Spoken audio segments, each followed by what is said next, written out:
Hey everybody, and welcome to the Marketing Blender Show. I'm Dacia. And I'm Daisy. All right. So some of you know a little bit about us and some of you don't. But here is one common question that we've just been skipping, Daisy. And you and I are both fractional CMOs. What in heaven's name is a fractional CMO? So I'm just going to kick it off with the most basic. It's a chief marketing officer. So a leader at your company, but that is outsourced so that you're not facing the risk and the heavy overhead of a senior leadership salary on your team. So we'll start with there. So that's the technical definition, chief marketing officer. But what do we do? And when and why do companies need a CMO? Sure. So when people ask me about the CMO part, that's easy. When they ask me what does fractional mean, I just say everybody wants a piece of me. This is.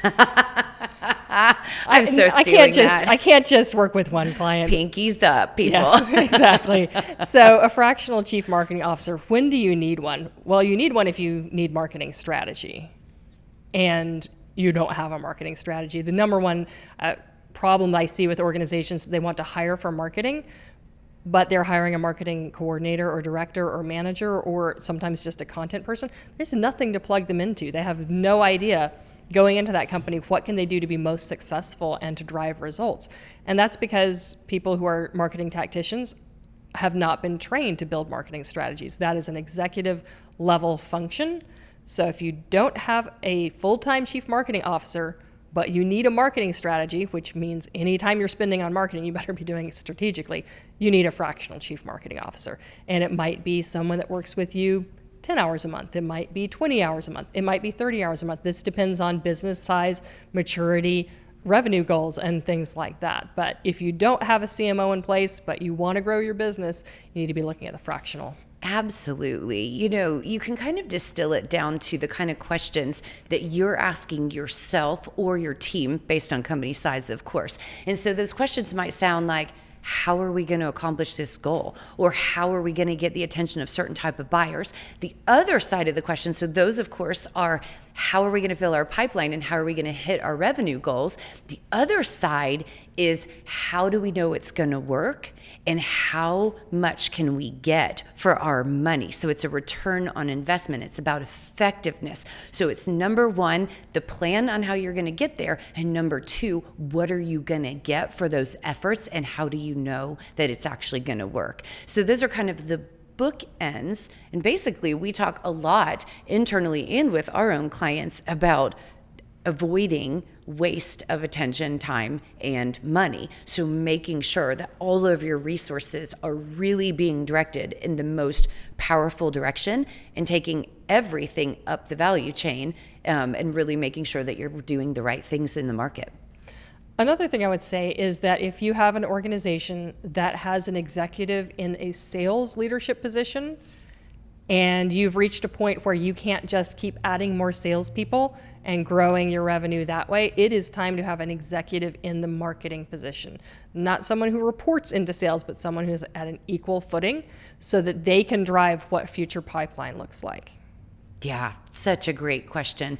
The other phrase I like to use a lot of times is untangling the spaghetti. So the spaghetti shows up sometimes between sales and marketing, who's responsible for what, and kind of the blurry lines. It might be whether or not technology is connecting the two really well, or trying to figure out where are we losing opportunities, or even how can marketing help automate and drive increased value and productivity out of the sales team. So it's not an either or. And I really love what you're saying there, because sales, especially for growing companies in their first couple of cycles in their business life cycle, they can lean heavily on sales. I don't know if they should, but they can, in order to drive success that way and kind of ignore what they consider traditional marketing. But I think that's the other portion, is a chief marketing officer thinks holistically about the entire cycle and about revenue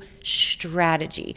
So a sales leader is there to help make sure that you close business in the near term, this quarter, this half, this year. But when you're thinking about your full business model and about scaling that business model, there's multiple components to revenue strategy. So of course, it's how effective and efficient is that sales component, but then it's what's your broader reach. It's also about what's your brand. Brand helps build resilience and of course reputation, and it greases the wheels for increased success in your sales and marketing in the future.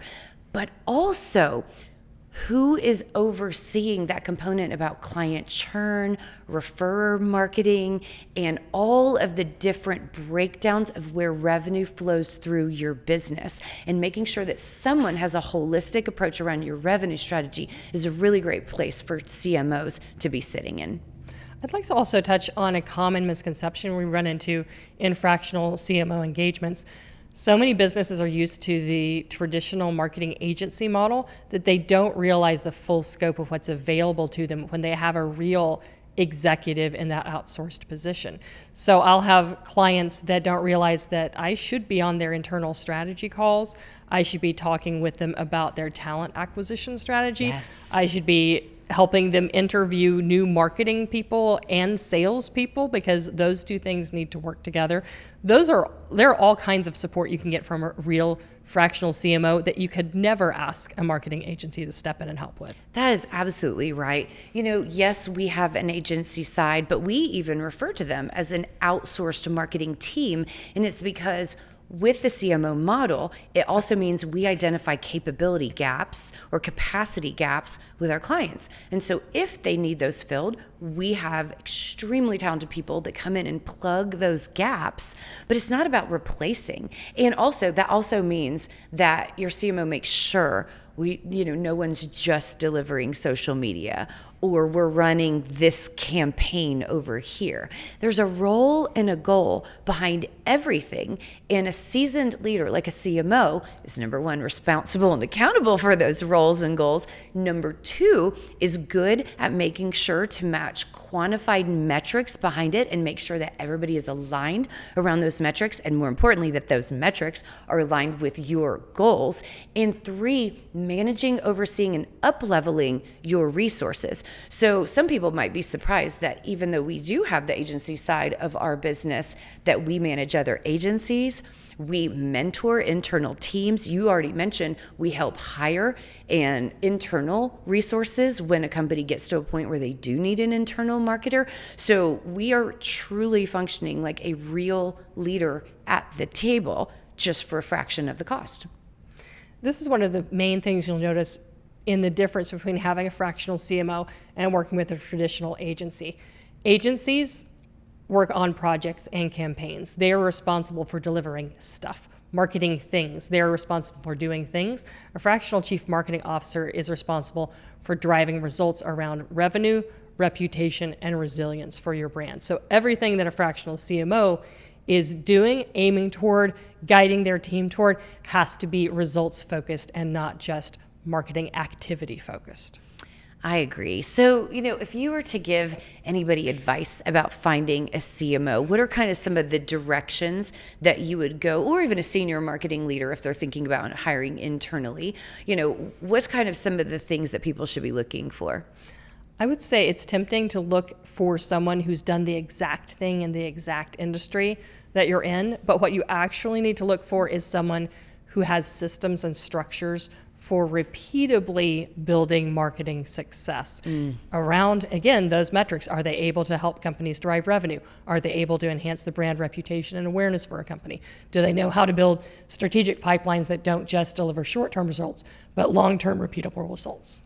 Completely agree. I would say the one place that experience comes into play, aligned experience, is not so much around subject matter expertise, because smart people should be able to learn things quickly. Right. But, sometimes you'll see CPG, consumer packaged goods, and people have, those kind of CMOs have a strong focus on brand and top of the funnel type of levers that work when you have a business to consumer model. Mm-hmm. So, how are we driving demand in the market when you don't sell belly to belly like a business to business model? So I would say transferable skill set, transferable understanding of the business model in a philosophy that translates to your business model, so much more important than, and it's exactly what you said, the systems and the structure, so much more important than specific industry experience, because all of our team have gone into the super deep end of some of the world's most complicated industries, from aerospace to, all sorts of engineering, Internet of Things, Factory 4.0, cybersecurity, Yes. AI development, AI evolution, and then everything from commercial construction, really heavily specific environments, all the way to industrial manufacturing, oil and gas. And we can handle it because it wasn't about what we learned from the industry. It was about the system that can navigate and steward what's happening inside that company and inside that business model. That's true. And when we work with B2B companies, obviously having that ability to really navigate marketing and sales alignment, because in B2B companies, that's often missing. It's something that's never been accomplished within an organization before. Yeah. So being able to create that alignment, use marketing technology appropriately to build systems that marketing and sales can use together. That's another important thing to look for in a fractional CMO if you're in the B2B space. Yeah, absolutely.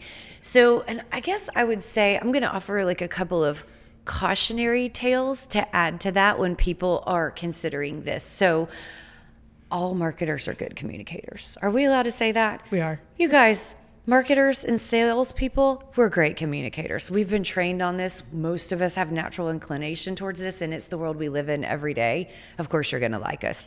I know that sounds so weird, but this is really true. And people want to go, oh, they sound so smart. When you're listening, I want people to be listening for specific stories, really clear examples, and then a rationale behind how they made that decision and how they came up with that idea. All questions are good questions, because the other cautionary tale is if a CMO starts sounding really smart, where you start feeling as the client or the hiring manager intimidated, where you're like, I don't even know what that means. I don't know how to ask a follow-up question. Bad. Right. That is a warning thing, because I think a really great leader brings people along that evolution and along that increase in value, in that people, they want to create an environment where people really are aligned around the structure, systems, and strategies. And so there's not places where they're a superstar and other people just don't get it, but that they're literally up-leveling everyone, and that clarity of understanding creates buy-in, which creates traction, and that's really exciting. So I think it should be additive from a culture standpoint, and that there should be no condescension, no intimidation around, wow, how much they've done, or look at all of this, but just that willingness to get into the details in addition to the strategy and bring people along. Education is a big piece of what a fractional CMO should bring to the table for leadership. So if you're a CEO and you're looking to hire a fractional CMO, they should be someone who makes it easy for you to understand what's going on with marketing, not someone who tries to dazzle you with fancy jargon, but someone who's helping you become a better leader and a better decision maker, because they're finally pulling back the veil and showing you how marketing really works so that you can make confident decisions. By this point, you guys have figured out that both Daisy and I are chief marketing officers, but what you might not realize is there's a whole team of us at the Marketing Blender, and we also have outsourced marketing teams. So if you're curious about how we break revenue plateaus, how we untangle sticky messaging, and how we make sure to drive exciting return on investment and profitable growth, check us out at themarketingblender.com. But it's not just for mid-market companies. We've also figured out how to scale it down for small businesses too. The Marketing Blender Lab is our program just for small businesses looking to hit their first $1 million in revenue. You still get to work with a real chief marketing officer, and we use the same structures and systems that work to grow big businesses to help you meet and exceed your goals. So again, if you're interested, check out themarketingblender.com. See you there. Okay, so the final thing, I think we really need to address what size companies need a CMO. So I'm going to kick that over to you. A fractional CMO, that can be any size of company, honestly. If they are trying to grow their business through marketing, there are engagements all the way from, nearly full-time to interim CMOs, all the way down to just someone who's looking at your marketing and telling you what's going on with it, helping you access the tools and the systems that you need to build your own marketing, brand messaging, and marketing plans. Yeah, absolutely. So specifically for us, we only work with privately held companies. So our largest clients are up around and slightly above $500 million. But we also have pre-revenue clients where we're teaching them, and it's more of a coaching and an education program and helping them to build that capability in-house. And so we're helping them steward their resources around their attention and time because they don't have a ton of money. So I agree, anybody in any growth scenario that is really focused on how do I get there in the best way and how do I make sure not to waste resources can definitely benefit from an engagement with a fractional CMO, whether on a small or interim or long-term point of view.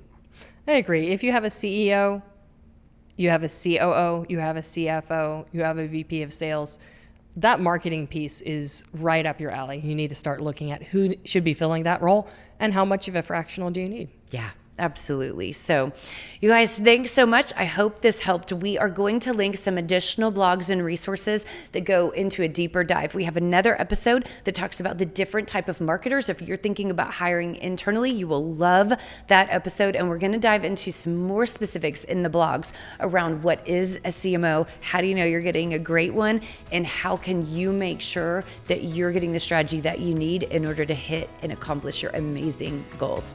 All right, that's it. That's all we've got, you guys. Onward and upward.